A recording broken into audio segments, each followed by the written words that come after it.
Place à ta dose de bonne humeur avec l'émission T'es qui toi?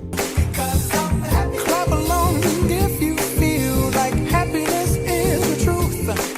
Come on. Eh bien bonjour à toutes et bonjour à tous et bienvenue dans ma nouvelle émission T'es qui toi? Et aujourd'hui on accueille Antoine versus Science. Bonjour Antoine. Salut. Alors aujourd'hui, comme je l'ai dit, c'est le nouvel épisode de l'émission, c'est même le 4e. Alors Antoine versus Science, eh bien qui c'est? C'est quelqu'un qui fait notamment de la science, jusque-là je me mouille pas trop. Alors plus précisément, il fait de la vulgarisation scientifique, mais je pense qu'il va avoir l'occasion de l'expliquer un petit peu mieux. Mais avant tout ça, est-ce que ça va? Tout va bien, tout va très bien. Ça va bien? Tu survis malgré le confinement? Ouais, c'est un peu bizarre comme période, mais ça va, on s'y fait quoi. C'est le plus important, surtout qu'en plus, on va avoir l'occasion d'en discuter pendant la vidéo, mais t'es quand même un grand voyageur.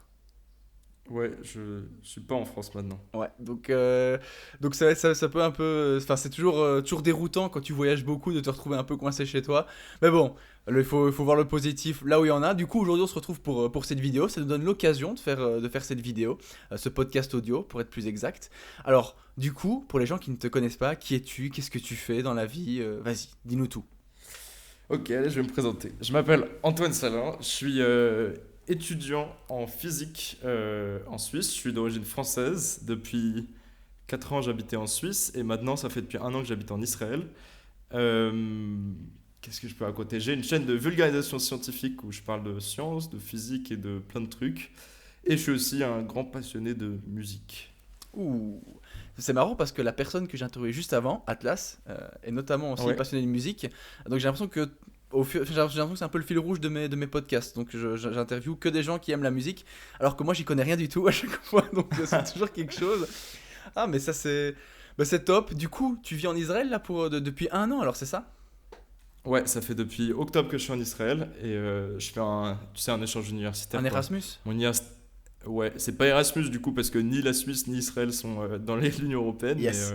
mais c'est à peu près ça l'idée quoi. J'aurais mieux fait de me taire quoi.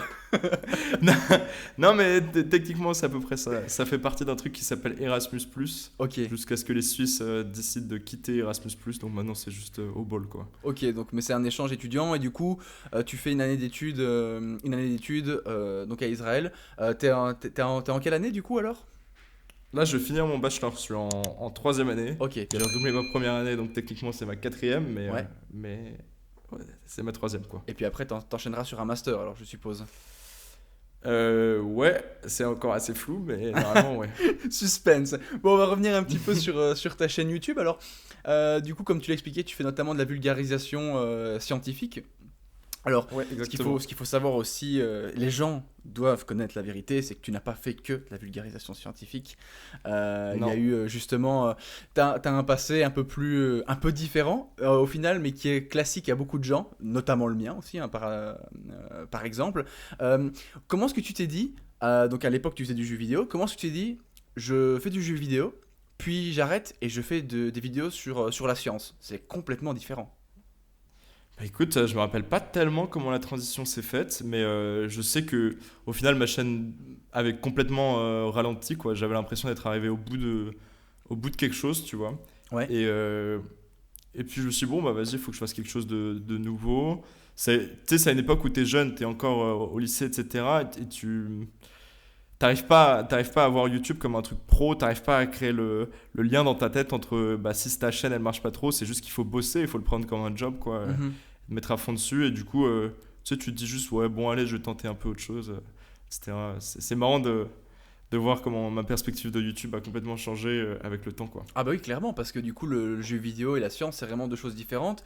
Et ce que j'aime bien avec ce que tu dis, c'est quand tu dis que le côté YouTube, c'est comme un taf, et donc du coup, si ça marche pas, si des fois ça te plaît pas, si voilà, t'as pas le résultat que tu veux, c'est pas juste la faute à pas de chance, enfin ça peut l'être aussi, hein, mais c'est aussi notamment dû au fait que c'est comme un taf, et donc si tu t'y mets pas à 100%, en fait, ça marche pas comme t'as envie, quoi. Ouais. Ouais, mais en fait c'est assez traite parce que t'as ce côté-là où en fait créer une chaîne YouTube c'est un peu un job d'entrepreneur, tu vois, Ouais, tout dans à un fait. sens entre quelqu'un qui est freelance, qui fait je sais pas quel job ou toi avoir une chaîne YouTube, il y a quand même pas mal en commun. Mais en même temps, tes résultats sont pas très à court terme, ils sont pas du tout corrélés avec ton travail, tu vois, t'as des moments où tu peux te tuer sur des vidéos, tes vidéos elles vont faire aucune vue, des moments où tu vas percer juste au hasard, quoi, parce que t'as une vidéo qui, comme ça, va tomber dans l'algorithme YouTube et elle va être super mise en avant, etc. Donc en fait, c'est un peu bizarre de. Tu vois, t'as pas des résultats instantanés, c'est assez dur de. Et je pense que c'est assez dur de se motiver à cause de ça, quoi. Si tu vois des gens qui font n'importe quoi et ils réussissent, tu vois des gens qui font des trucs fous et qui réussissent pas, du coup tu te dis, ah ouais, mais en fait c'est juste de la chance. Mais au final, si tu regardes sur le long terme, sur les chaînes qui sur genre 5 ans ont marché, bah toutes les chaînes qui marchent, c'est des gens qui se sont tués au taf, Ouais, quoi. qui se sont donnés à fond. Et c'est au final un peu ce que tu es en train de faire. Bon, alors évidemment, t'as des périodes un peu plus irrégulières sur tes vidéos, mais en même temps. Je peux comprendre que faire un bachelier, comme on dit en Belgique, ou un bachelor en l'occurrence, enfin, comme on le dit en France ou en Suisse a priori, du coup ça prend du temps sur le côté. En plus en physique, Ouais, c'est clair. c'est pas mal de maths, en plus donc il faut aimer les maths. Ça c'est Ouais. un peu plus. Ça c'est un sujet à débat hein, déjà, les maths. Mais du coup je peux Et comprendre. bah écoute, que- moi j'aime ça. Bah, j'espère. A priori, quand tu fais de la physique et que t'aimes pas les maths, change d'études. Entre nous, c'est mon petit conseil, change d'études sinon. Mais du coup, c'est vrai que faire des vidéos sur YouTube en plus sur le côté, c'est pas toujours la chose la plus simple. Mais alors, du coup, qu'est-ce que t'aimes en fait dans les vidéos que tu fais En fait, qu'est-ce que t'aimes dans la vulgarisation? Pourquoi est-ce que tu fais de la vulgarisation au final?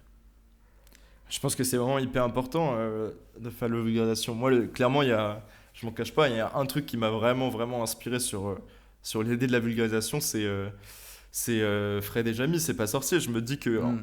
franchement, quand j'y repense, je me dis que le rôle qu'ils ont eu sur notre génération, il est fou. Je sais pas si toi tu regardais, Oui, bien sûr. mais en fait, aujourd'hui, à la télé, il y a plus de. Il y a pas C'est pas sorcier, mais il n'y a pas d'équivalent, en fait, à la télévision. Les jeunes de, allez, disons, 8 à 15 ans, ont pas une éducation scientifique à la télévision. Et, enfin. Moi, je trouve ça dommage. Je pense que vraiment, c'est un truc qui est important dans la société, que tout le monde soit pas fort en sciences, hein, mais une culture scientifique, de devenir curieux, s'intéresser à des sujets, etc. Moi, mon rêve, c'est de devenir le Fred et Jamy, les Fred et Jamy de la nouvelle génération, quoi. Ouh, ça c'est ambitieux, mais c'est un bel objectif. Et c'est marrant parce que enfin, Fred et Jamy, c'est quelque chose donc déjà qui passait à la télé sur France 3 en plus, si je dis pas de bêtises. Mais en Ouais. plus de ça, moi personnellement, il n'y a pas un cours où j'ai pas au moins vu une vidéo de C'est pas sorcier. C'est-à-dire que ce soit en cours de sciences, en cours de français, même enfin, je sais pas, en fait j'ai l'impression qu'il y avait toujours une vidéo qui pouvait se rapporter au cours, tellement ils ont abordé tous les sujets au monde en Ouais, fait. c'est incroyable. Si tu regardes leurs vidéos, tu te dis, mais c'est pas possible. Il y a pas un... je me demande comment ils trouvaient encore des idées, quoi. Ils ont tout fait. Et c'était genre. Et moi, personnellement, quand j'étais plus petit, ce que j'adorais avec eux, c'était les maquettes. Genre, j'avais trop envie de jouer Ouais. avec leurs maquettes. Avec. Tu sais, Jamy, il avait trop de trucs trop sympas. Moi, je voulais juste y toucher. Mais par contre, c'est vrai que c'était incroyable la capacité qu'ils avaient à simplifier des concepts qui, des fois, ne l'étaient pas du tout, quoi. Ouais, ouais, c'est vraiment. Enfin, je pense que c'est vraiment un truc qui est important. D'ailleurs, si les maquettes ça te plaisait, il y a une interview sur YouTube du gars qui faisait les maquettes pour C'est pas sorcier. Ah ouais. Alors, je me rappelle plus de son nom, mais c'est assez intéressant à voir. Il a l'air bien passionné par son Ah truc. ben j'irai voir ça, c'est clair que ça m'intéresse. Et du coup, bah, pour revenir un petit peu sur toi, donc forcément t'as été inspiré bah, notamment par C'est pas sorcier. Est-ce que t'as eu d'autres sources d'inspiration avant de commencer tes vidéos? Ouais, clairement, sur YouTube. C'est pas sorcier, disons que c'est dans l'intention que ça m'inspire. Je pense qu'aujourd'hui, le format de C'est pas sorcier n'est pas forcément ce qu'on a envie de voir sur YouTube. Peut-être, hein, mais pas tout le monde. Mhm. Disons que plus dans la forme, etc. Moi, mes youtubeurs préférés, c'est Dirty Biology. Tu connais? Oui, tout à fait, bien sûr. Je trouve que c'est vraiment incroyable et c'est lui qui est plus dans la forme. Tu vois, l'intention, elle me vient de C'est pas sorcier et l'idée de mettre ça sur YouTube, d'aborder des thèmes qui sont un peu plus compliqués que C'est pas sorcier. Ma chaîne, elle est pas aussi facile d'accès que C'est pas sorcier. Et ça vient de cette chaîne-là qui m'a motivé. Tu sais, on a tous eu des youtubeurs qui nous ont. Je sais que quand j'avais 10 ans et que j'ai commencé à faire des vidéos de jeux vidéo sur YouTube, de Minecraft même pour être précis, moi mon rêve c'était de devenir Frigiel, quoi. On Ah a ouais. tous eu un mentor, quelqu'un où on s'est dit, ah ouais, c'est ça mon objectif. Moi en sciences, mon but c'était un jour d'être aussi fort que lui, quoi. Bah, c'est vrai que le fait d'avoir un mentor, ça pousse à la créativité, je trouve aussi, dans le sens où le fait d'avoir des gens qui t'inspirent, ça, déjà de un, ça te motive, ça te booste, et le fait d'être motivé, ça t'oblige à te lever le matin en disant bon allez je vais la faire cette vidéo et je vais trouver un truc qui plaît. Ce qui est en fait et c'est marrant que tu parles de tes vidéos aussi, notamment qui sont pas toujours facilement accessibles. Je sais bien que tu as fait une vidéo récemment sur la fin du monde d'un point de vue probabiliste. Ouais. Euh, Et ça, je l'ai regardé. ouais, mais je ça, crois qu'il y a 2 c'est semaines. c'est un mauvais Je crois exemple que parce je l'ai qu'en mis gros, 2 cette fois. vidéo, je me Une suis fois, il y a des juste passages que raté, je t'expliquais. J'ai Et je les ai tous mes revus potes deux, m'ont dit, trois mais en fois, fait, j'ai parce rien que mon compris, cerveau, il Ah, c'est était. bon, tu parlais quoi? Quelle est En l'information fait, je sais pas, je me Je suis ne mal comprends pas ce qu'il veut exprimé dire. et j'ai- Tellement, je sais tellement pas, c'est j'ai- mindfuck des fois. Ouais, Je quoi, pense j'ai pas que foiré cette tu. vidéo. Enfin, je dirais pas que tu t'es raté, mais en fait, c'est juste que c'est ça la complexité d'avoir une chaîne de vulgarisation, c'est que tu dois toujours t'ajuster au public que tu as, et c'est pas facile de trouver le bon vocabulaire. Dans le sens où bah, tu as un public qui est relativement néophyte, et donc du coup, tu dois utiliser des mots simples, des exemples simples, et c'est con, mais en tant que toi, entre guillemets, professionnel, tu penses qu'un concept ou qu'un mot est simple, mais en fait, ils vont complètement passer à côté. Ouais. Et donc, du coup, ta vidéo, si elle se base sur un principe que tu penses acquis, mais que les gens l'ont pas, bah, tu te retrouves un peu comme un con à faire 10 minutes de vidéo où dès la première minute, ils ont pas compris la première phrase, et donc bah, tu t'as largué les gens, quoi. Ouais, c'est clair. Et moi, pour rebondir sur ce que tu dis, il y a un truc qui m'arrive tout le temps, c'est... est-ce que tu as déjà fait un peu des maths, tu vois ce que c'est les dérivés, les fonctions dérivées? Oui, tout à fait. Je sais pas quel est ton background en maths, mais pour la majorité des gens, ils ont déjà entendu parler des fonctions dérivées, mais c'est pas un truc qui est naturel, tu vois. En physique, c'est vraiment un truc que tu retrouves tout le temps, quoi. C'est vraiment la base de la physique, quoi, les fonctions dérivées, etc. Tu vois, la vitesse, c'est la dérivée de la position, l'accélération, c'est la dérivée de la vitesse, etc. Et ce truc-là, pour moi, la dérivée, c'est un truc qui est vraiment genre ancré au fond de mon cerveau. Je l'utilise tellement toute la journée dans toutes mes matières que j'ai toutes mes vidéos, j'arrive à un moment où il faut que j'explique que ça dépend de la dérivée et je suis là, putain, je peux pas utiliser ce mot parce que c'est trop obscur pour les gens. Et c'est un truc, à chaque fois je bloque, je me dis, putain, comment je vais faire? Il y a une petite astuce, c'est que tu peux utiliser le mot variation à la place de dérivée, Ah si ouais. les gens ils comprennent à peu près. Mais, Ah, c'est pas con, mais ça. t'as raison, des fois j'aimerais bien avoir aucun background en sciences pour regarder mes vidéos et voir ce que je comprends pas et sur quoi il faut que je sois plus. En parlant de vulgarisation scientifique, pour moi, il y a une référence, enfin, il y a plein de références, mais pour moi, moi je suis passionné d'astronomie, mais amateur forcément, puisque j'ai pas un background en physique, que Dieu sait que l'astronomie, il y a des notions de physique.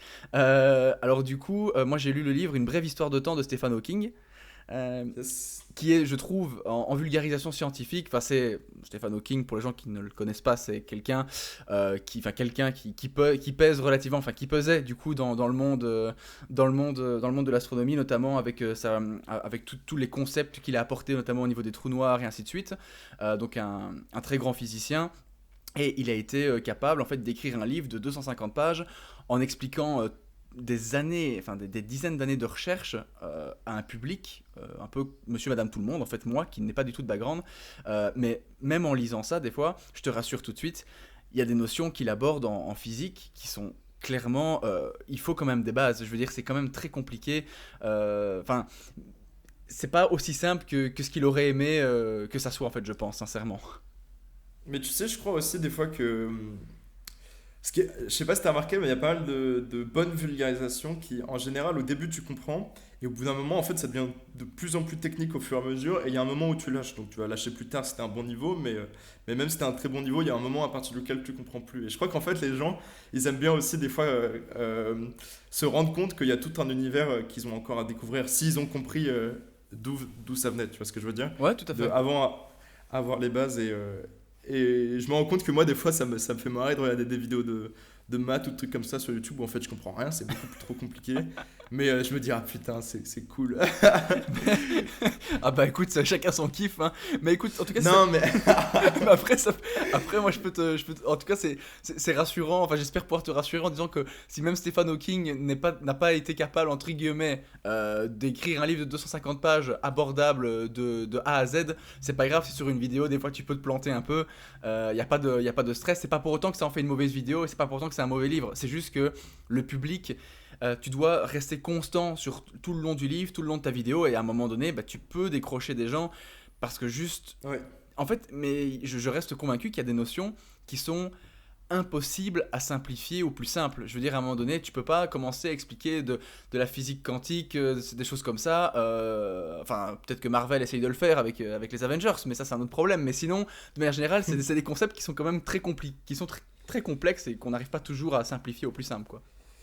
Ouais, il y a des trucs qui sont en fait complètement invulgarisables, je crois, en fait. Il y a des trucs qui appartiennent, tu vois, le langage de la science et les mathématiques, il y a des trucs qui, en fait, tu peux pas aborder ces notions si t'as pas les notions mathématiques. T'entends souvent, je sais pas si tu vois ce que c'est la notion d'entropie. Oui, On entend souvent parler. le hasard. Ouais, il y a des gens qui disent c'est un moyen comment on dit, de quantifier le désordre Ouais, c'est ça. ou ce genre de choses. Mais en fait, l'entropie, cette définition mathématique, je trouve que en fait, ça sert à rien d'essayer d'expliquer l'entropie parce que tu peux essayer de faire comprendre un peu des trucs reliés à l'entropie, etc. Mais en fait, tu peux pas comprendre l'entropie si t'as pas les bases mathématiques, quoi. Ouais, je comprends parce que j'ai vu ça pas mal dans mes cours, notamment en machine learning. Donc, l'entropie, c'est quelque chose qu'on parle beaucoup et c'est l'un des termes que j'ai été le plus lire sur Wikipédia à chaque fois que j'étudiais mes cours parce qu'à chaque fois, je disais ok, j'ai compris. 2-3 jours après, j'ai réétudié un truc, j'avais complètement oublié le terme, je revenais voir la définition sur Wikipédia et à chaque fois, c'était le Ouais. bordel en fait. Ouais, mais en fait, il faut juste apprendre la définition mathématique. Et Ouais, ça, c'est assez dur dans les études de physique, le moment où tu dois accepter. Il y a un moment où tu dois accepter que tu peux pas complètement comprendre, avoir une représentation claire dans ta tête de certains concepts parce que c'est trop compliqué, quoi. Bah écoute, je comprends. Alors du coup, là, on parle forcément des concepts qui sont des fois vulgarisables, d'autres qui ne le sont pas. Comment est-ce que tu te dis, ce concept-là, je vais le vulgariser ou à l'inverse, comment est-ce que tu dis, celui-là, je vais surtout pas le vulgariser? Comment est-ce que tu arrives à mettre le curseur sur ça, je suis capable de l'expliquer, ça, je suis pas capable de l'expliquer et encore plus loin, c'est est-ce que je suis capable de l'expliquer clairement à des gens qui n'y connaissent rien? Hmm. Ah, c'est une bonne question. Bah, en général, je choisis un thème de vidéo et puis j'essaye de vulgariser tout ce qui doit être vulgarisé pour réussir à expliquer le phénomène que je veux expliquer, quoi. En général, je choisis pas les trucs que je veux vulgariser parce que je veux vulgariser ça, ça ou ça. Je vulgarise des trucs parce que je veux arriver au bout d'un moment à finir mon raisonnement sur quelque chose. Tu vois ce que je veux dire? Ouais, ouais, ok. Ouais, je Genre, vois. le but de ma vidéo, c'est tu vois, j'ai fait une vidéo où j'essaie d'expliquer la physique quantique en 3 minutes. Ouais. Et à ce moment-là, j'essaye d'expliquer les trucs qui doivent être expliqués. Mais c'est vrai que dans cette vidéo, il y a des trucs où j'ai décidé, même si c'est hyper important pour la physique quantique, tu es obligé de passer à côté parce que tu te dis, ouais, enfin, c'est pas une raison si tu peux faire 5 ans d'études de physique quantique, c'est probablement que tu peux pas tout expliquer en 3 minutes, quoi. Bah oui, heureusement d'ailleurs. Alors, je sais pas toi, mais personnellement, quand j'explique quelque chose de manière vulgarisée, j'ai toujours peur qu'on vienne me faire le reproche d'avoir oublié. Enfin, qu'on vienne me dire j'ai oublié l'essentiel en fait. Ouais, c'est vrai. C'est vrai, ça rejoint un peu ce qu'on disait où en fait t'as pas besoin de tout comprendre. J'ai eu une révélation il y a genre 6 mois en regardant des gens qui donnaient des conférences sur comment faire de la vulgarisation et en fait je me suis rendu compte que c'est hyper important de faire du storytelling même en vulgarisation, tu vois. J'arrivais pas à comprendre comment le storytelling pouvait s'immiscer dans Qu'est-ce que tu appelles la vulgarisation. Du storytelling, pardon. En fait, il faut que quand tu racontes l'histoire quand tu présentes un concept, en fait, il faut que tu le racontes comme une histoire, en fait. Ok. Et c'est des personnages et une intrigue, quoi. Et le but, c'est à la fin de comprendre ce qui s'est passé, comprendre pourquoi ce problème-là est arrivé. Et si sur le chemin, il y a certains concepts que les gens n'ont pas forcément exactement compris, c'est pas si grave que ça, parce qu'à la fin, ils ont compris le gros de l'histoire, tu vois ce que je veux dire? Ah ouais, c'est marrant ça. Je connaissais pas du tout. Ouais. Ouais, bah, j'ai découvert ça il y a pas très longtemps et ça a complètement changé ma façon d'écrire les vidéos, en fait. Ben, je pense que c'est ça aussi, plus tu vas faire des vidéos, plus tu vas t'affiner, plus tu vas trouver ton public et plus ton public va apprécier ton style aussi. D'ailleurs, en parlant de ton style, moi il y a un truc que j'adore dans tes vidéos, c'est du détail, hein. Il y a plein d'autres choses que j'apprécie, mais un truc que je trouve que tu fais super bien, ça n'a rien à voir avec la science, mais tu fais des transitions incroyables. Genre, t'es capable de faire entre deux prises de vidéo, tu peux faire une transition, une animation. Je suis là, mais comment est-ce qu'il a fait ça? Moi, je me dis, mais il a dû passer une demi-heure sur cette transition, je trouve ça fou. Voilà, c'est mon petit truc. Attends, Ok, je vois pas trop à quoi tu fais référence. Genre mais par ok. exemple, il y a deux passages. Il y a un premier passage que tu as fait, notamment, on va y discuter après dans la vidéo du Liberland, où tu sais à un moment donné, tu as oublié de préciser un truc, du coup, c'est tout con, hein, mais genre tu te filmes, puis après tu filmes le montage où tu dézoomes. Enfin, je sais pas comment l'expliquer, Ah mais ouais. du coup tu parles sur toi. Je trouve que c'est des petits trucs, c'est des petites, tu sais, c'est des petits détails, hein, mais ça rend hyper pro les vidéos. Je trouve ça super chouette. Ou alors, tu sais, Ok, bah je note alors. où tu fais tu parles du dead drop, je pense, c'est ça le terme, si je dis pas de Ouais. bêtises. On va aussi avoir l'occasion d'en discuter. Donc tu parles dans tes vidéos du dead drop, et puis à un moment donné, tu tournes ta caméra et tu fais comme un 360, et du coup tu te retrouves chez toi alors que tu étais dans la rue juste avant. Enfin, c'est le genre de choses, je sais pas, moi je trouve ça hyper agréable et je me dis, voilà, je sais pas, moi j'aime bien. Bah super, Moi j'aime bien. Donc j'aimerais bien que tu continues, s'il te plaît. très bien, je vais faire ça alors.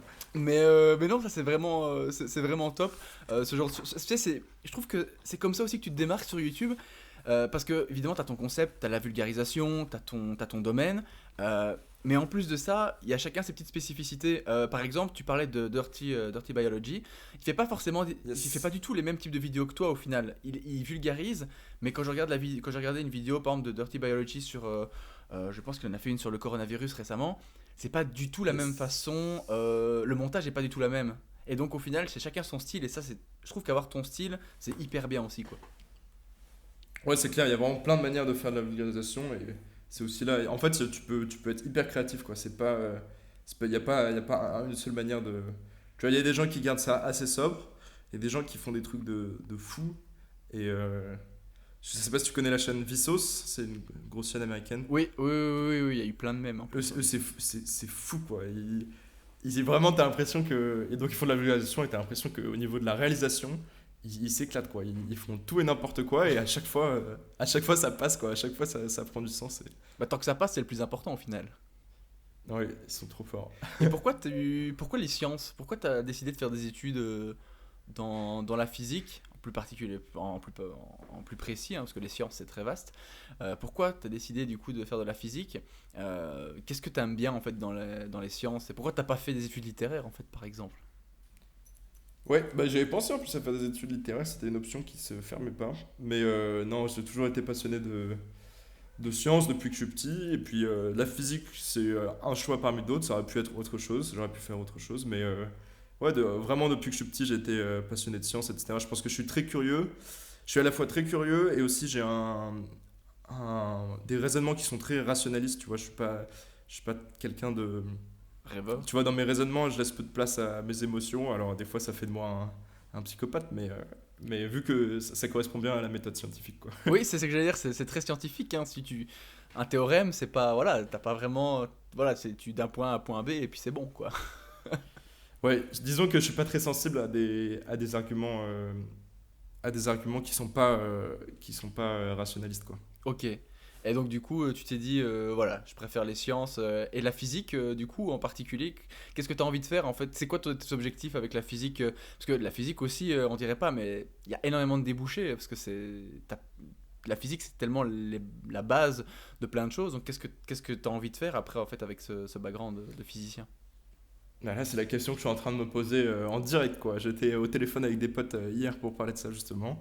Là, je suis arrivé à la conclusion dans les dernières semaines que j'aimerais bien travailler dans la tech, donc dans une boîte de technologie, peut-être en lien avec le machine learning, l'intelligence artificielle, Ouais. peut-être d'autres choses, peut-être il y a ce qui s'appelle les sciences computationnelles, c'est toutes les sciences qui sont liées aux simulations, en fait, faire des simulations de systèmes. Tu dois simuler les ailes d'un avion dans une tempête, par exemple, Ok, ouais. sur un ordinateur, et ce genre de truc, ça m'intéresse aussi. Alors, je pense que c'est ça que je vais faire, peut-être. On verra. Oh. Donc t'as encore fermé aucune porte, quoi. C'est un petit peu, t'attends, Ouais, quoi. tu vois, j'ai quand même une idée assez claire de ce que je veux faire. J'aimerais bien faire de la physique et de l'informatique, de la technologie, quelque chose comme ça, mais ouais, j'ai encore un peu le temps de décider ce que je veux faire. Ok, très bien. Alors du coup, on en a discuté un tout petit peu au tout début de la vidéo en disant que tu étais un grand voyageur. Enfin, en tout cas, comme tu l'as dit, tu es curieux de base, donc tu n'es pas curieux qu'en sciences, tu es aussi curieux culturellement parlant. Euh, Pourquoi tu voyages? Où est-ce que tu as déjà voyagé? Alors, tu n'es pas obligé de me citer tous les pays parce que sinon ça risque de faire un petit peu long. Mais si tu devais me citer ton top 3 des pays que tu as visités, ce serait quoi? Et pourquoi est-ce que tu voyages aussi au final? Ok. Alors, commençons par le top 3. C'est dur de donner un top 3. Ah Je oui, dirais ouais. qu'un des voyages qui m'a le plus marqué, c'est le Liban. J'ai vraiment adoré le Liban. Ouais. Et ça prend tellement son sens. Je sais pas si tu sais, mais le Liban est en guerre depuis des dizaines d'années contre Israël. Donc c'est hyper intéressant d'avoir été au Liban et maintenant d'être en Israël, de comprendre un peu, Les enjeux. un peu ouais, de comprendre ce qui se passe, quoi. Mhm. Et euh, j'ai adoré aller en Birmanie. Ouais. C'est vraiment trop bien comme pays. Je pense qu'en Asie du Sud-Est, il y a plein de pays qui sont géniaux, mais la Birmanie, pour moi, fait partie de ceux qui étaient le plus intéressants, notamment parce qu'il n'est pas encore développé touristiquement, contrairement, tu vois, à la Thaïlande et au Vietnam, etc. Donc, en fait, ça t'apporte une expérience. Tu peux un peu plus plonger un peu plus profondément dans la culture. Tu n'es pas arrêté direct par tous les biais du tourisme, quoi. Et sinon, si je devais en rajouter un troisième, ce serait pas un pays, mais ce serait la ville de Montréal, parce que j'y suis allé en septembre et je suis vraiment tombé amoureux de cette ville. Petit coup de cœur. Ah ouais, gros coup de cœur même. Ah ouais. Franchement, ouais, j'envisage d'aller faire un stage là-bas parce que j'ai trop envie de retourner y vivre. Bah du coup, au moins je mentais pas. T'aimes bien les voyages. Et donc pour revenir à la question aussi qui était après le top 3, c'est pourquoi est-ce que tu voyages? Qu'est-ce que t'aimes en fait dans les voyages? Euh, Franchement, ce qui m'intéresse le plus, c'est un peu de voir les perspectives des gens. Tu vois, c'est hyper intéressant de comprendre comment le background des gens, etc., va changer leur manière d'être, leur culture, etc. Et ça, je trouve ça vraiment hyper intéressant. Et c'est pour ça aussi que Israël est un pays qui est hyper intéressant, tu vois, parce qu'il y a beaucoup de juifs, mais il y a aussi beaucoup d'arabes palestiniens. Et en fait, ils ont vécu dans le même pays depuis très longtemps, mais leur culture continue d'avoir une influence assez importante sur leur vie, tu vois. Les arabes, ils vivent différemment des juifs. Et c'est hyper intéressant de comprendre les différences, tu vois. Et puis même, par exemple, à l'intérieur des arabes, il y a plein de sous-communautés, tu vois. Il y a les druzes, les musulmans, les chrétiens, etc. Et je trouve ça trop intéressant d'essayer tu vois, si moi, quand j'étais encore jamais le Moyen-Orient, la culture arabe, c'était un gros truc, tu vois. Mais en fait, c'est hyper intéressant de voir comment les Palestiniens considèrent les Libanais ou considèrent les Algériens, tu vois, qui sont aussi arabes, mais qui, au final, ont des différences. Comment les chrétiens se voient par rapport aux musulmans, etc. Je trouve ça super intéressant. Et donc là du coup t'es en Israël depuis combien de temps? Ça fait depuis octobre que j'y suis. Donc ça fait fait 6 mois à peu près. 8 mois, quelque chose comme ça. Ouais, quelque Et chose ça comme fait ça. quoi de vivre dans un pays qui est complètement différent de la France ou de la Suisse, je suppose? Ouais, c'est clair que c'est vraiment différent. Moi, ça me plaît bien, hein. C'est assez dépaysant. Évidemment, au début, c'est un peu dur, comme tout le temps quand tu déménages dans un nouvel endroit. Mais moi, j'aime vraiment bien. J'ai eu un peu de mal au début à rentrer vraiment dans la société. Et puis au final, avec le temps, ça commence à se faire. Et puis l'université, c'est un bon moyen d'avoir un peu... tu vois, c'est un peu un tunnel qui te permet hop, de t'immiscer au milieu de la société. Tu vois, tu te retrouves au milieu de plein de jeunes de ton âge qui ont à peu près les mêmes centres d'intérêt, mais qui viennent d'une culture différente et c'est intéressant. Oui, c'est vrai que le fait d'aller à l'université, ça te permet aussi de rencontrer du monde. Tu te retrouves pas dans un endroit où t'as personne avec qui discuter, donc du coup tu te retrouves un peu seul. Là, t'as l'occasion de rencontrer plein de monde, et puis aussi tu peux rencontrer d'autres étudiants en échange. Donc c'est un peu la porte ouverte à d'autres pays pour aller pour aller visiter ça pendant l'été ou des trucs comme ça. En plus, c'est ça qui est chouette avec Ouais, l'université. ouais, ça c'est top. Il y a une bonne ambiance parmi les étudiants en échange, mais ça c'était au semestre d'avant. La majorité d'entre eux étaient là pour un semestre et maintenant ils sont tous repartis et les nouveaux étudiants en échange ne sont pas venus à cause du coronavirus. Du coup, maintenant j'ai plus d'amis. Ah, Non, non, mais non, c'est pas ça. En vrai, il me reste justement tous mes amis locaux, quoi, israéliens et palestiniens, et du coup, c'est hyper intéressant de, maintenant, je suis vraiment plongé au cœur de cette culture-là, quoi. ouais. Et niveau de la langue, quoi, du coup, c'est tout en anglais alors, je suppose. Non, Ah justement. non, ok. En fait, il y a eu une erreur dans mes échanges, il y a eu un problème. Euh, il y a eu une mécompréhension en fait entre les deux universités. Et quand je suis arrivé là-bas, je me suis rendu compte que tous mes cours seraient en hébreu. Ah, Euh, donc je dois suivre tous mes cours en hébreu, donc j'ai essayé d'apprendre l'hébreu le plus vite possible. Et, donc t'es en train de me et dire que là, j'ai t'apprends de tous la les cours en physique en hébreu. hébreu, quoi. Ouais, exactement, je fais physique quantique en hébreu. C'est pas une blague. Mais arrête, tu jures. Je te jure, je parle hébreu. Mais n'importe. Mais Mais c'est du délire. Attends, parce que là, vraiment. Mais c'est ça qui rend ça marrant, c'est. Mais C'est cool. quoi? Mais tu sais, enfin, Ouais. tu sais que ça pourrait presque être un sketch, en fait, honnêtement. Genre, parce qu'en plus, enfin, moi je l'imagine. Alors, du coup, moi je vois un petit peu ce que c'est que la physique quantique, vu que j'ai aussi un background assez matheux dans mes études. Mais pour les gens qui n'ont jamais eu d'accroche avec les maths, qui sont pas du tout fans des maths, et que là tu viens de lâcher comme si de rien n'était, bah écoute, j'ai des cours de physique quantique en hébreu, c'est bien. Moi je me dis, mais comment Et est-ce que tu sais prends quoi? ça, Tu sais quoi? Mon prof de physique quantique, il est français. Ah et, ouais? et il donne ses cours en hébreu. Je suis dégoûté. Mais c'est n'importe quoi. Mais t'es un grand malade en Ouais. vrai. Parce que ouais, moi je sais pas, j'aurais été à ta place, j'aurais demandé pour changer, pour avoir des cours en anglais au minimum, mais en hébreu. Et ça va, t'arrives à suivre? C'est compliqué, franchement, je galère. Quand je dis que je parle hébreu, c'est pas vraiment vrai. J'ai vraiment du mal, mais je peux comprendre un petit peu, quoi. Ouais, tu, Disons que. tu comprends un petit. Après, heureusement, le seul côté positif, c'est que les démonstrations en maths, ça reste des démonstrations en langage mathématique, quoi. C'est déjà ça. Ouais, c'est ça. Mais Et les puis, explications, voilà. Ouais, non, mais ça va. Et l'hébreu, en fait, contrairement à ce que tu pourrais croire, c'est une langue qui est pas si compliquée que ça. C'est pas comme l'arabe qui est beaucoup plus dur. Et du coup, ça va, c'est apprenable, quoi. Bah heureusement. Écoute, en tout cas, je te souhaite bien du Ouais. courage hein, quand même, parce que j'ai déjà entendu des choses incroyables dans ma vie, mais celle-là, elle est quand même géniale. Honnêtement, mets-la sur ton CV, hein, n'hésite pas du tout.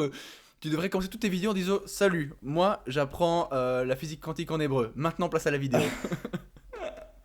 Yes. Ouais, c'est. Mes copains, ils sont pas mal moqués de moi pour ça. Je peux comprendre. Et du coup, là, bon, évidemment, là, le confinement oblige, c'est un petit peu compliqué de voyager pour l'instant, mais on ne sait pas quand est-ce qu'on pourra recommencer à voyager, mais supposons que ça se passe bien, et même d'ici un an, qu'importe, c'est quoi le prochain pays que tu aimerais visiter? Ouais, je vais aller en Jordanie probablement dès que la situation dès que c'est possible, quoi. Parce que c'est trop bien la Jordanie, ça a vraiment l'air magnifique. Tu sais, il y a Petra en Jordanie, Oui, bien une sûr, des bien sept sûr. merveilles du monde. Donc ça, enfin, c'était depuis le début, quand je savais que j'allais en Israël, je savais que j'allais aller en Jordanie. Donc si la frontière est ouverte et s'il n'y a pas de problème avec le coronavirus, j'irai en Jordanie. Et t'as encore d'autres pays ou c'est la Jordanie pour l'instant, ton focus? Alors, de base, cet été, je devais aller au Chili 2 semaines, ensuite je vais aller au Vietnam 2 semaines, ensuite je vais aller au Japon 2 semaines, mais du coup, tout ça est annulé. Tu voulais À cause enchaîner de... ça? Tu voulais 2 semaines, 2 semaines, 2 semaines? Ouais, je devais aller avec ma famille au Chili, je devais aller avec des copains au Vietnam, et j'ai un voyage de physique au Japon, mais a priori, tout est annulé. Ah oui, Du quand même, coup, c'est pas des petits ce voyages. sera Jordanie et territoire palestinien. Bon, c'est déjà pas mal. Et ça va, du coup, ça fait pas bizarre d'être loin de sa famille, confiné dans un pays, bah forcément, que tu connais maintenant après 6 mois, mais bon, c'est quand même pas ton pays natal, ça Ouais, va, non, tu c'est t'y clair. fais? Je me sens pas non plus à la maison ici, mais ouais, ça va. Ça fait un moment que j'habite plus avec ma famille et que je les voyais pas souvent, mais c'est vrai que dans ce genre de moment, c'est là où tu te dis, ouais, je suis content d'avoir une famille sur qui je peux compter, etc. Et j'ai eu la possibilité de rentrer. L'ambassade, ils m'ont ouais, même très fortement conseillé de rentrer, etc. Mais je me suis dit, bon, écoute, la situation ici, en fait, tu sais, Israël est beaucoup plus prêt pour ce genre de problème que la France. Et donc, je me suis dit, bon, allez, autant rester ici, ça se passera bien également, tu vois. Ouais, Israël, ok. c'est un pays qui est prêt à n'importe quel moment à être en guerre, donc le coronavirus, ça leur fait pas trop peur. Oui, oui, oui, je peux comprendre.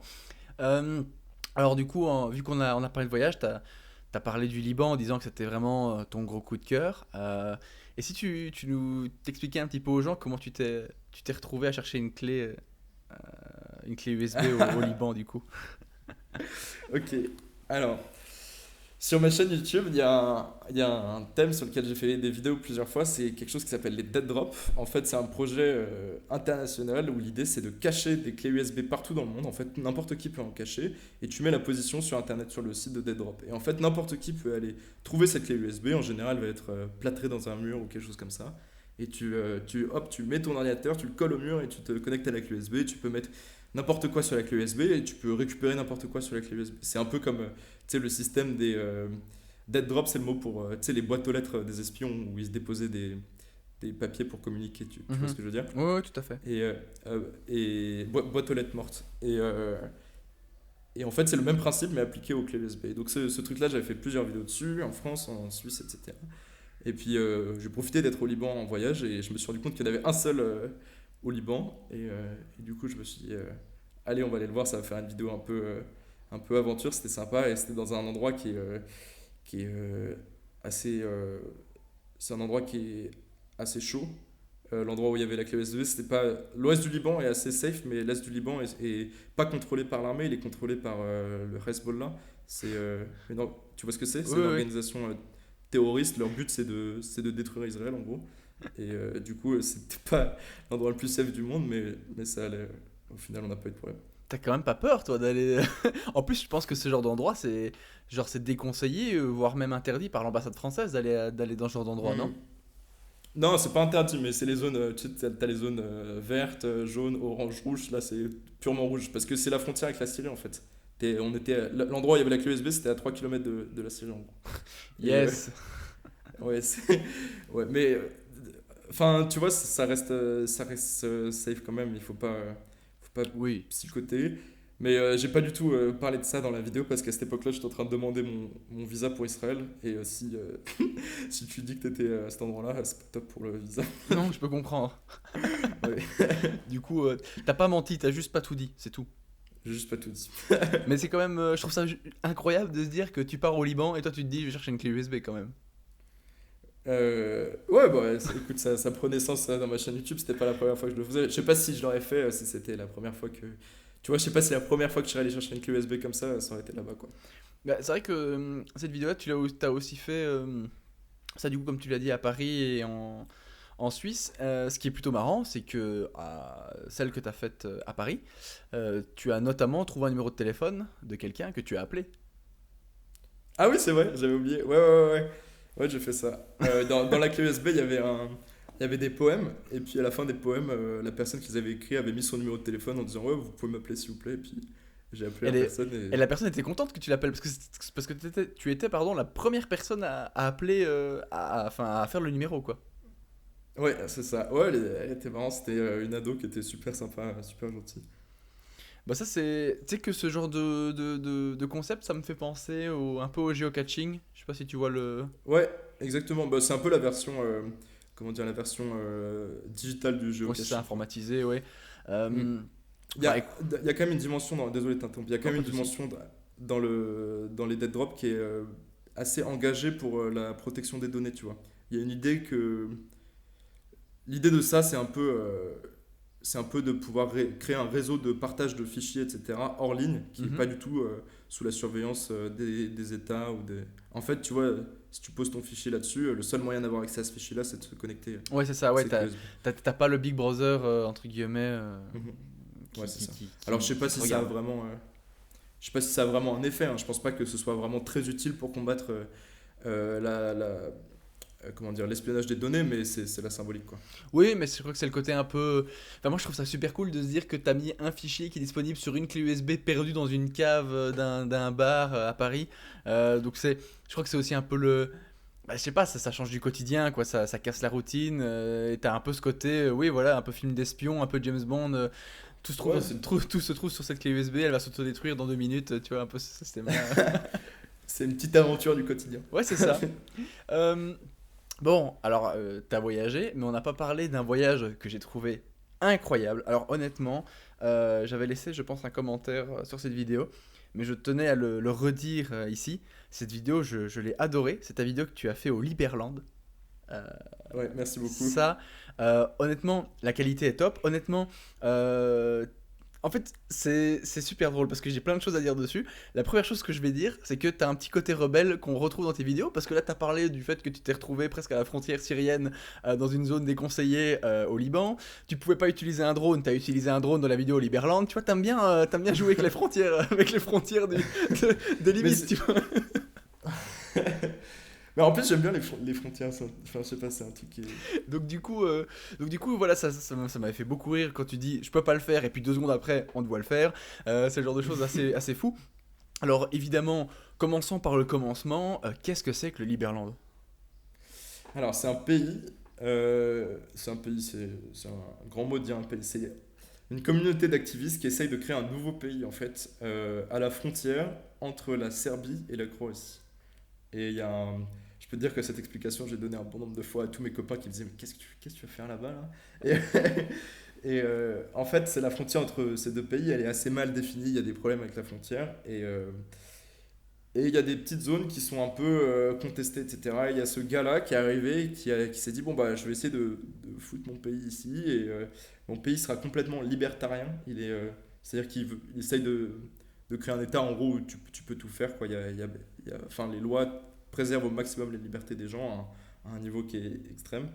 Et ils essayent de tout faire pour créer ce truc-là. Pour l'instant, leur projet n'est pas hyper avancé, quoi. Il n'y a pas encore de bâtiment là-bas ou ce genre de choses, mais leur projet est bien avancé dans dans la structure, quoi. Il y a beaucoup de gens qui s'intéressent à ce projet-là, etc. Et c'était hyper intéressant de les rencontrer. Parce qu'en plus, en fait, tu es parti au Liberland quand en fait? La date, c'était quand? C'était en janvier 2018. Juillet 2018 C'était il y a un et moment. t'as sorti la vidéo en avril 2020, Ouais, 2 ans après. 2 ans après. Ouais, alors, Donc c'est pas mal. ouais, En fait, cette vidéo-là... Tiens, je suis content de pouvoir... Je suis content d'être là dans ce podcast pour pouvoir raconter ça, parce que cette vidéo, elle a une histoire qui est assez particulière que je sais pas comment... Tu vois, j'allais pas la raconter sur ma chaîne, mais je suis content de pouvoir raconter l'histoire de cette vidéo. En fait, cette vidéo, elle a été produite comme étant un épisode pilote pour un média. En fait, il y a un média, ouais, allez, je peux dire le nom, c'est un média qui s'appelle Tataki. Une page web, tu vois, un peu comme Combini. Ah, c'est un peu la version suisse de Combini, en Ok, fait. ouais. C'est la radio-télévision suisse qui essaye de créer un média pour les jeunes sur Facebook et sur les réseaux sociaux. Mhm. Et ils ont produit cette vidéo comme étant l'épisode pilote d'une série qui aurait dû avoir eu lieu. Au final, l'épisode pilote leur a pas plu, et donc ils ont décidé de ne pas produire la série. Et ils m'ont dit, bon bah écoute, cette vidéo, si tu veux la poster sur ta chaîne, tu peux le faire. Mais toutes les négociations, etc., ça a pris beaucoup de temps. Et après, j'étais là à me dire, ouais, mais est-ce que je peux vraiment... Je sais pas, je me questionnais énormément par rapport à est-ce que je peux vraiment poster cette vidéo, etc. Je me disais que cette vidéo, elle était vraiment bien, alors il faudrait que je la poste à un moment où ma chaîne elle est dans une bonne dynamique pour que ça ramène des gens sur ma chaîne. Tu vois, pas que je la poste juste comme ça et qu'il n'y ait aucune bonne vidéo sur ma chaîne et juste que les gens ils se disent, ah ouais, cette chaîne un peu morte, tu vois. Ouais, ouais. Du coup, au final, il s'est passé 2 ans, peut-être 6 mois pour faire le montage de la vidéo, 6 mois de négociation et 1 an un peu à avoir peur de la poster. L'hésitation, ouais. Mais quand tu dis qu'ils l'ont Ouais. produit, quoi, ils t'ont fourni en logistique ou même pas, ils t'ont juste donné l'idée? Non, j'ai tout fait et ils m'ont juste donné de l'argent en fait. Ok, ouais, donc ouais, ils t'ont payé le voyage, des trucs comme ça, quoi. Mais Ouais, c'est ça.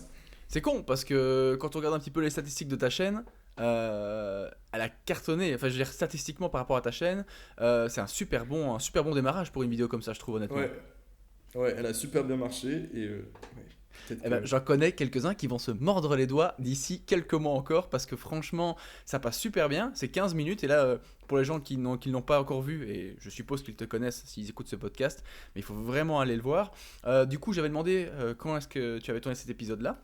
Simplement parce que on discutait un petit peu, c'est vrai qu'en avril 2018, même si le Liberland était quelque chose d'assez ancré dans la mentalité notamment forcément du président du pays, de quelques, je veux dire activistes, ou en tout cas de personnes qui s'y sentent affiliées, t'as quand même les gardes-côtes qui t'empêchent d'aller sur l'île, enfin tu sens que c'est pas encore tout à fait, ouais, c'était pas Ouais, non, encore le open comme tu pourrais rentrer, enfin c'est pas comme l'espace Schengen de l'Europe quoi, entre guillemets quoi. Ouais, clairement. En fait, le seul moyen d'aller dans cet endroit, c'est par bateau. Il faut prendre un bateau depuis un port en Serbie et puis tu vas en hors-bord jusqu'au Liberland qui en fait est sur les côtes du Danube. En fait, c'est le Danube qui fait la frontière entre la Serbie et la Croatie. Et la Serbie prend les gens du Liberland pour... pas la Serbie, pardon. La Croatie prend les gens du Liberland pour des gros rigolos, en gros. Et quand ils essayent d'y aller, ils les arrêtent, en fait. Et du coup, quand on y allait, ouais, il fallait faire gaffe. Et au final, on n'a pas pu y aller parce qu'il y avait trop de gardes-frontières. Et en fait, il y avait un bateau qui nous suivait un peu de loin, qui avait bien vu qu'on traînait par là, quoi. Ça, c'est quand même incroyable. Et du coup, ça t'a fait quoi de... Est-ce que t'es resté combien de temps là-bas, du coup, sur place? Je suis resté 6 jours, je crois, 5 jours. Et chose comment comme est-ce que ça. tu... Parce que moi, ce que j'ai trouvé incroyable dans ta vidéo, et je pense que c'est sûrement ça qui a en partie plu, c'est que tu as réussi à trouver des gens qui ont réussi à t'emmener sur le bateau pour aller près des frontières et tout.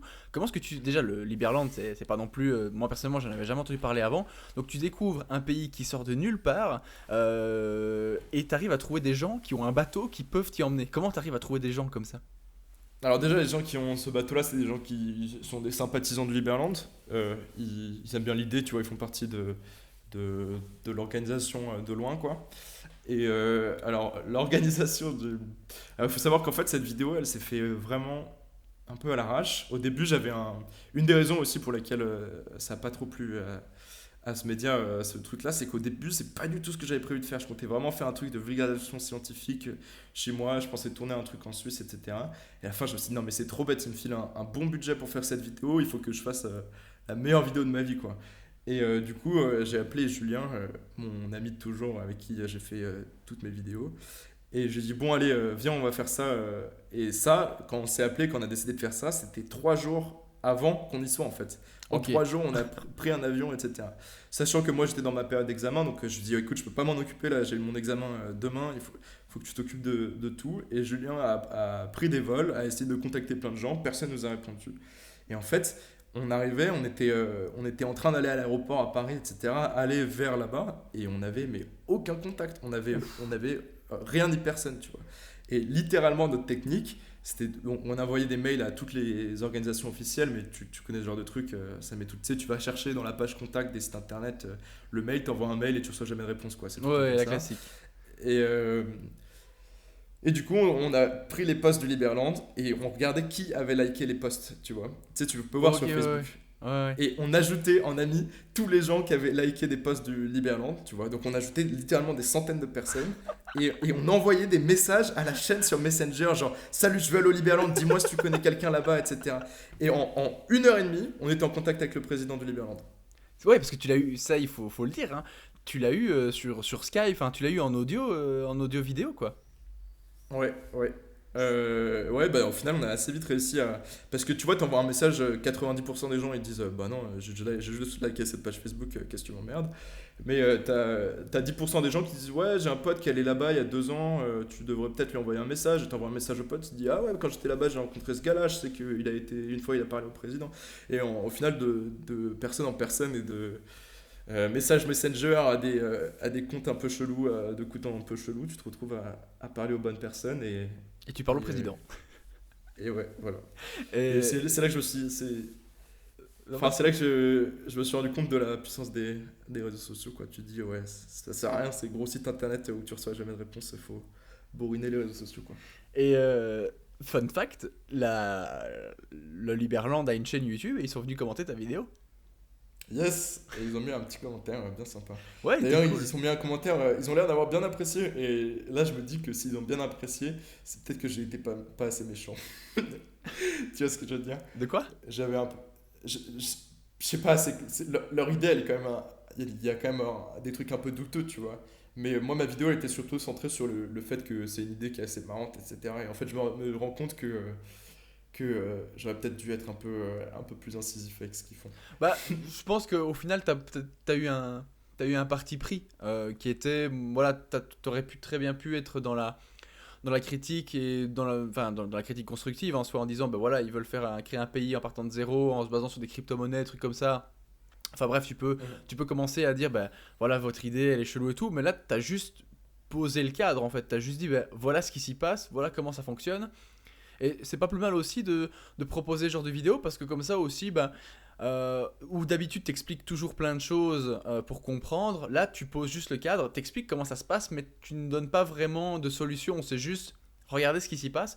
Et moi j'ai bien aimé aussi, c'est une vidéo de 15 minutes que tu pourrais très bien regarder tu sais, tu sais, sur une chaîne télévisée, tu vois, entre deux, enfin avant un film ou un truc comme ça où t'as un mini reportage. Je trouve que c'est hyper agréable.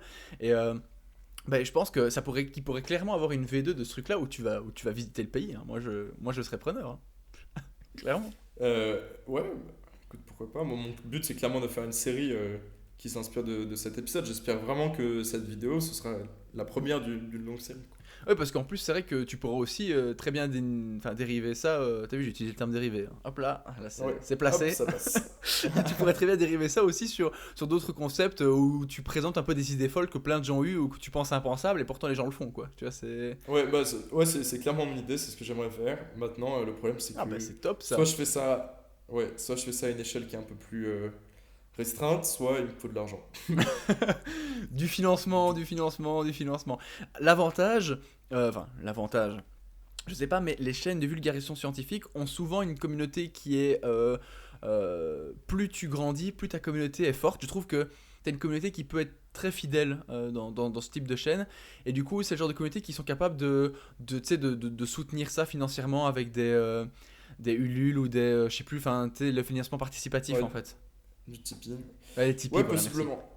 J'ai jamais mis ça en avant encore parce que j'estime que mes vidéos sont pas encore assez clean pour que. Tu vois, ce serait un peu malhonnête de faire ça. Je prends pas assez ça au sérieux pour que. Oui, je peux comprendre. Mais je parle. C'est vrai que, mais tu vois, par exemple, si tu avais un vrai projet de vidéo, tu sais, à un moment donné, s'il faut voyager, il faut payer l'avion, etc. Voilà, c'est normal. Il y a moyen, de faire des choses. Ou alors faire des live streams sur Twitch et espérer que tu aies des dons. Enfin, t'as deux solutions en fait. Ouais, c'est ça. Non, mais c'est une option que j'envisage. En fait, le truc, la raison pour laquelle je le mets pas en place, c'est que je pense que j'ai pas encore assez d'abonnés, même si mes abonnés sont très cool, etc. Si j'ouvrais ce financement, ce serait pas suffisant pour financer la vidéo, et donc il faudrait que je rajoute d'autres sources de financement en plus, peut-être des sponsors, etc. Et en fait, j'ai l'impression que si tu ouvres un financement participatif, que les gens ils te filent de l'argent, etc., pour que tu puisses financer cet épisode, et qu'après ils regardent la vidéo et qu'ils se tapent une pub, c'est un peu. Tu vois, c'est pas très cool pour eux. Oui, Mais, bah, c'est une question. Oui, c'est toujours une question de combien tu as besoin et puis voilà. Ouais, là, je pense que ça marcherait pas encore assez. J'ai pas assez d'abonnés. Tu sais, mes vidéos font pas beaucoup de vues en général. Oui, bah mais voilà, mais en fait, mais ce qui est pas mal quand même, c'est que ce concept-là a bien marché sur ta chaîne, et donc ça prouve bien que petit à petit, il y a moyen tu peux toucher des gens et c'est sympa aussi, donc ça c'est relativement plaisant de se dire, j'arrive à faire des vidéos qui plaisent aux gens, quoi.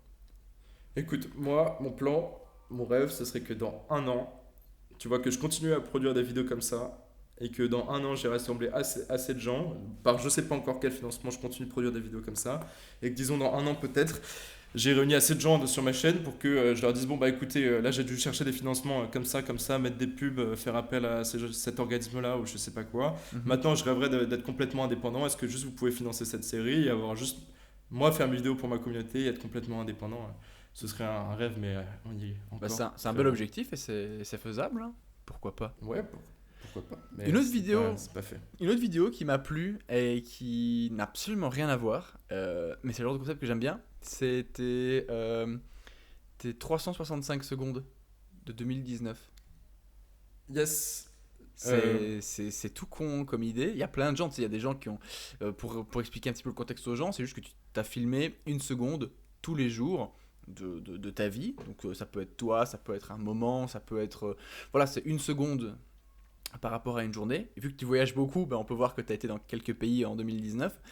C'est un concept qui est vieux parce qu'il y a plein de gens qui, tu sais, ils font une photo d'eux pendant 10 ans, de eux-mêmes pendant 10 ans, tu vois, tu les vois grandir, de passer de 13 ans à 23 ans, enfin, c'est des concepts comme ça. Mais je trouve que c'était vraiment super chouette et au final, j'ai voyagé en 365 secondes. Je trouve ça super top.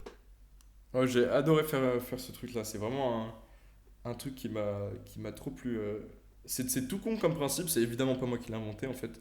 Et j'ai vraiment adoré faire ça. C'est un truc qui est super. J'ai une super mauvaise mémoire. Et j'ai souvent essayé de tenir des journaux, raconter ce que je fais, etc. Pour tu vois, avoir Une trace, ouais. comment dire, ouais, une trace des trucs que j'ai fait, quoi. Et ce truc-là, ça m'a vraiment permis de compenser ça parce que j'étais toujours mauvais avec des journaux. Je suis pas une personne qui est très. J'ai un peu du mal avec les livres, l'écriture, etc. Je suis beaucoup plus visuel. Mhm. Et ça m'a vraiment permis de trouver ce compromis. Et ça fait une bonne vidéo, c'est cool. Mais même sans ça, je suis trop content de le faire rien que pour moi-même. Bah écoute, c'est un chouette concept, ça passe bien, c'est agréable, ça dure pas... Et au final, 365 secondes, ça fait quand même 8 minutes, hein, mine de rien. Ouais, ouais. Ouais, ça fait 6, mais il y a 2 Enfin, minutes. 6, je oui, crois. mais je veux dire, oui. Alors, effectivement, t'as raison de le préciser, sinon on est comme. Je sais bien Ouais, que- je voyais sais- déjà les commentaires, genre, mais attends, il est complètement con. Il dit n'importe quoi. Je sais bien qu'une minute c'est 60 secondes, mais je veux dire le temps de faire un peu le fait de discuter un petit peu avant, ça prend quand même un petit peu de temps. Et puis, bah, mais au final, ça marche bien, ça passe bien. Et puis, j'ai regardé toute la vidéo, donc c'est que c'est chouette quand même. Et du coup, donc entre tes vidéos, entre tes études de physique en hébreu, t'arrives encore à faire de la musique alors? Ouais, en général, j'ai un peu des périodes où je fais beaucoup de musique et des périodes où je fais beaucoup de vidéos. En ce moment, avec le confinement, j'arrive à faire des deux, mais c'est pas général. Et qu'est-ce que tu fais du coup comme musique? Moi, je joue du piano. J'ai aussi fait un peu de saxophone quand j'étais petit. Et je mixe également, et puis je produis un peu sur mon ordi. Et je suis passionné de jazz et de musique électronique. Eh ben, ça fait déjà un bon Ouais. background. J'ai un groupe en Suisse avec un de mes meilleurs amis. Et on fait de la house. En gros, on joue dans des clubs. Moi, je mixe et lui, il joue du saxophone et on joue en live. Et on en a pas mal fait l'année dernière. Maintenant, là, lui, il est en échange au Canada. Moi, je suis en Israël. Donc, c'est pas gagné. Mais on a vraiment eu passé des bons moments à faire ça quand on était en Suisse. On a joué en Suisse, en France, au Canada. Normalement, on est censé faire une tournée en Israël en juin. Une mais tournée, a carrément. priori, c'est annulé. Ouais. Bah, en gros, il vient me visiter. Puis, moi, j'avais booké pas mal de boîtes pour qu'on y joue, etc. Mais tu te doutes bien que les boîtes sont pas ouvertes. Oui, c'est pas la période pour l'instant. C'est pas l'ambiance.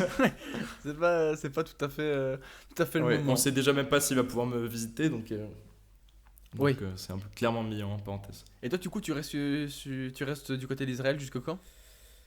Jusque fin juillet au minimum. Après, je sais que l'année prochaine, je vais faire un stage. Comme je te dis, j'aimerais bien aller à Montréal, mais si je trouve quelque chose en Israël, pourquoi pas en Israël, hein. Donc là, on sent qu'il y a un petit côté. On sent qu'il y a eu un attachement à Israël. Ouais, non, c'est un pays que j'aime bien. Bah, t'as raison. Bah, écoute, moi, je pense que j'ai fait le tour de toutes mes questions. On arrive déjà à la fin. Ça fait déjà 55 minutes, hein, donc ça passe vite. C'est vrai? Ça passe vite. Hein. Ah, je m'étais pas du tout rendu compte.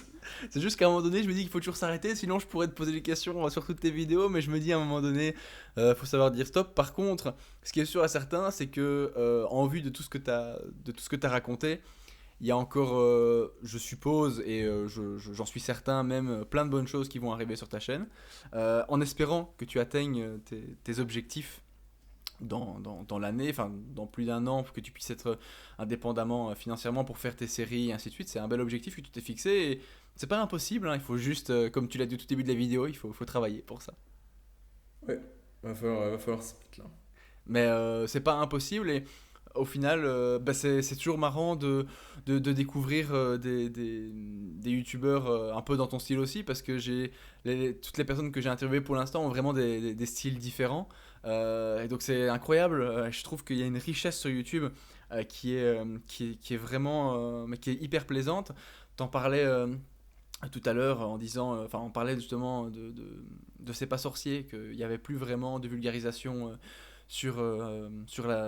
à la TV, pardon. À la télé. Mais au final, Ouais. maintenant, quand tu vois ce qu'il y a sur YouTube, YouTube, tu peux trouver de tout.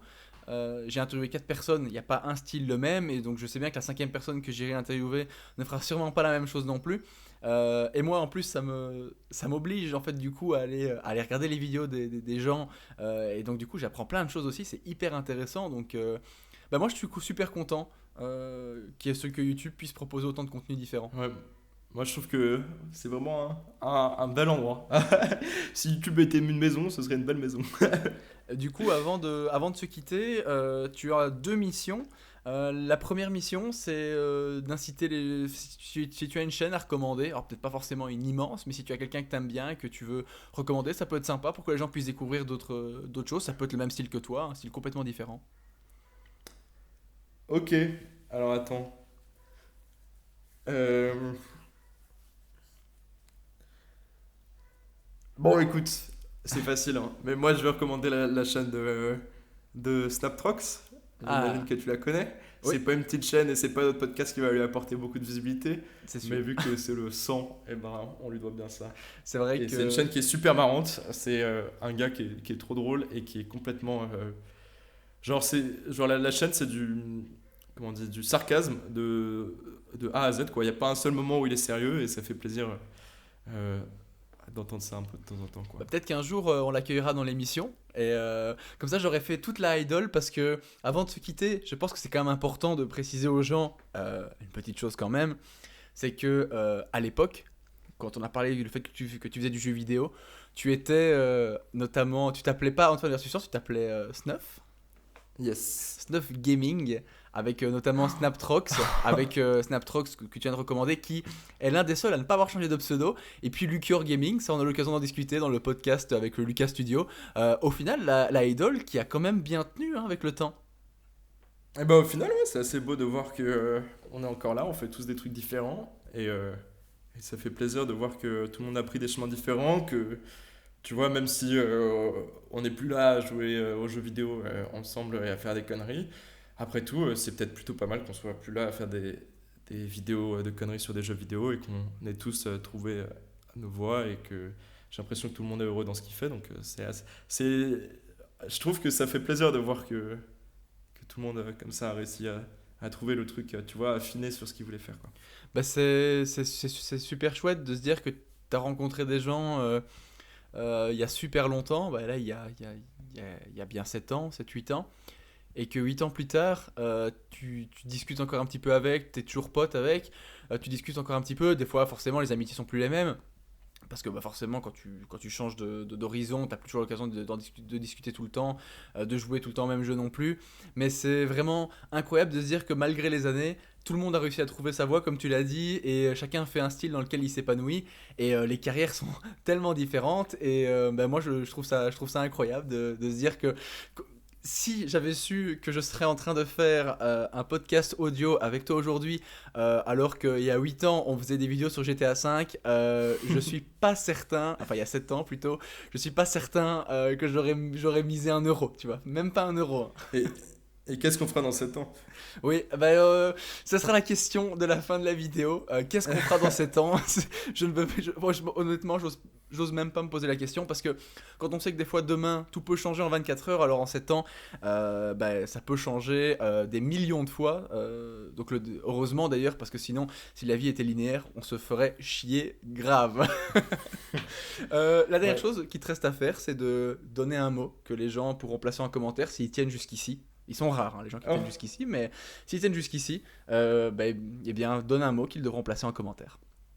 Allez, un mot d'actualité, résilience. Ouh, eh bien, C'est un peu spicy, tu vois. c'est le mot résilience qu'il faudra placer en commentaire. Comme toujours, placez-le de manière subtile. Ne mettez pas juste résilience, sinon ça n'a aucun intérêt. Et puis voilà, eh bien, merci du fond du cœur, Antoine, d'avoir accepté cette invitation. Ça m'a fait super plaisir. Et c'était vraiment très agréable. J'ai appris plein de choses et j'espère que les gens qui nous ont écoutés ont appris plein de choses aussi.